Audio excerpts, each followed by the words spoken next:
Pada suatu hari yang cerah, 6 sahabat berkumpul di tepi pantai, sedang bermain dan tertawa bersama.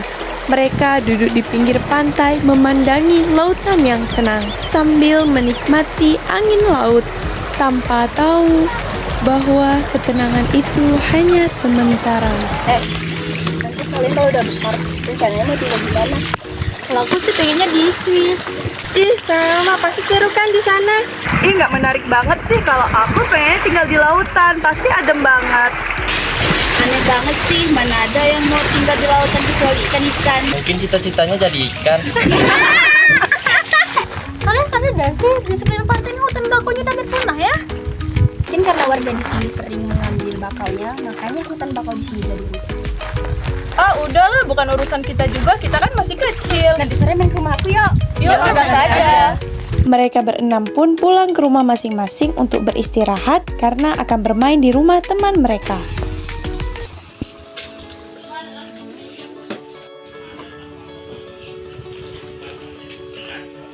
Aduh, kok cuaca sekarang panas betul sih? Betul, angin ini panas banget ya. Kalian tahu nggak kalau semalam anggota BMKG datang penyuluhan di kampung kita karena kita nggak sekolah, jadi kita nggak tahu. Oh iya, emangnya mereka nyampein apa aja? Kalau kata mamaku, yang nggak datang dikasih video agar yang nggak datang bisa tahu. Mumpung aku bawa laptop, kita langsung bareng. Saya, anggota BMKG, ingin menyampaikan bahwa akan ada bencana alam tsunami di desa ini. Maka dari itu, saya akan menyampaikan upaya mitigasi untuk penanggulangan bencana alam tsunami. Oh iya, bagaimana ya tanda-tandanya? Jadi, tanda-tandanya biasanya terjadi gempa besar dan juga suara gemuruh ombak yang besar. Terjadinya air laut yang mendadak surut dan juga perlakuan binatang yang tidak lazim. Bagaimana cara menanggulanginya? Jadi cara menanggulanginya yaitu pergi ke tempat tinggi, segera jauhi pantai, dan waspada terhadap gempa susulan, dan selalu pantau informasi. Saat selesai menonton, salah satu dari mereka menganggap hal ini sepele. Ah, nggak mungkin juga lah terjadi tsunami di kampung kita ini. Mereka hanya saling pandang karena takut hal itu akan terjadi menimpa kampung mereka. Saat mereka sedang duduk bersama, tiba-tiba terjadi gempa kecil.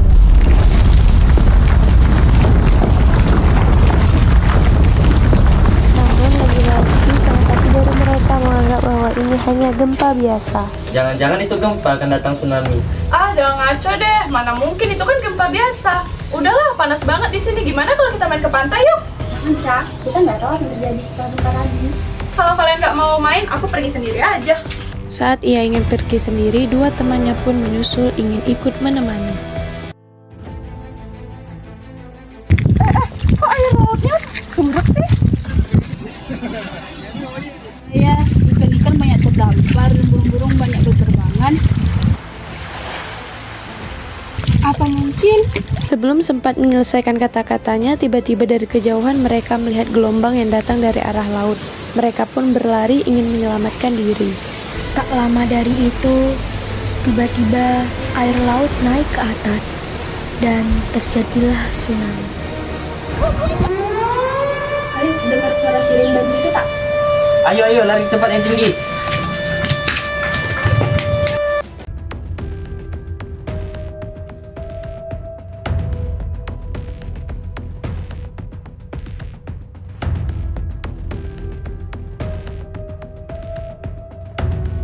Setelah tsunami mereda, mereka pergi ke arah pantai ingin menyelamatkan teman-teman mereka.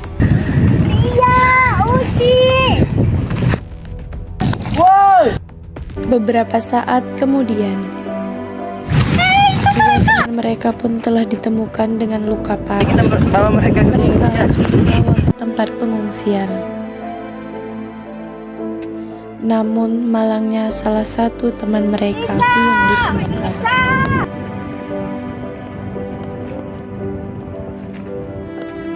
Setelah beberapa lama, akhirnya mereka pun menemukan teman mereka. Namun naasnya dalam keadaan sudah tak bernyawa.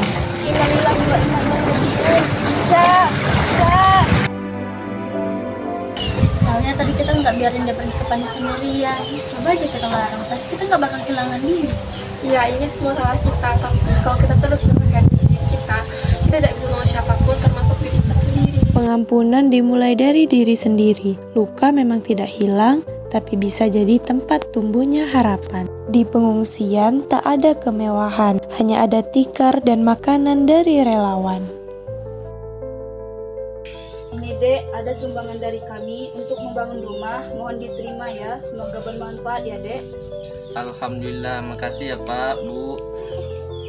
Beberapa waktu berlalu, mereka mulai tumbuh kembali. Dengan duit yang diberikan, mereka memanfaatkannya untuk membangun perumahan yang layak. Kita berenam, kini hanya 5. Tapi Ca, kau tetap hidup dalam langkah kami. Kami melangkah bukan karena kehilanganmu, tetapi karena kami tahu kau ingin kami terus berjalan. Karena kejadian tsunami kemarin, 5 sahabat dan para warga pun bergotong royong melakukan penanaman hutan bakau tersebut agar tidak terjadi hal yang sama lagi. Setelah selesai menanam hutan bakau, kelima orang sahabat tersebut duduk di tepian pantai di tempat mereka biasa bermain. Mereka duduk sambil menatap laut. Mereka datang berenam tapi pulang berlima, namun jiwa keenam akan hidup selamanya. Tsunami selalu menyebabkan kerusakan besar bagi manusia. Kerusakan yang paling besar terjadi ketika gelombang besar tsunami mengenai pemukiman manusia sehingga menyeret apa saja yang dilaluinya. Tsunami juga memberikan dampak yang sangat besar bagi manusia.